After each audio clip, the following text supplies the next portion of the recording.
নমস্কার বন্ধুরা, অনেকেই পরিচিত ছিলেন যে লক্ষ্মীর ভান্ডার প্রকল্পের টাকা সেপ্টেম্বর মাসের মধ্যে ঢুকবে কিনা।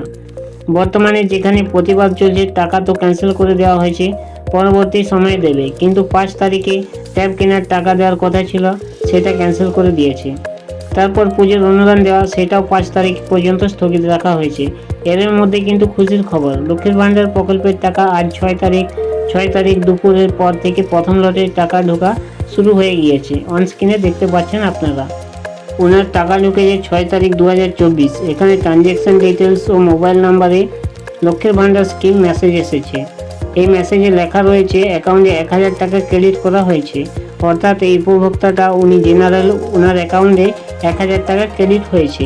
যে উপভোক্তারা এসটি বা এসসি, তাদের অ্যাকাউন্টে 1200 টাকা করে ক্রেডিট হয়েছে। জেনারেল উপভোক্তারা 1000 টাকা করে পায়। তো ইতিমধ্যে তাদের প্রথম লটের টাকা ছাড়া শুরু হয়ে গিয়েছে। অনেকেরই এখনও টাকা কিন্তু ঢোকেনি, তাদের চিন্তা করার কিছু নেই, ধীরে ধীরে টাকা ক্রেডিট হয়ে যাবে। একদিনে বা সুনির্দিষ্ট সময়ের মধ্যেই তো সবার টাকা ঢোকে না, এগুলো ধাপে ধাপে ছাড়ার কাজ শুরু হয়। আজকে হয়তো কিছু উপভোক্তার টাকা ঢুকবে, আবার কাল কিছু উপভোক্তার টাকা ঢুকবে।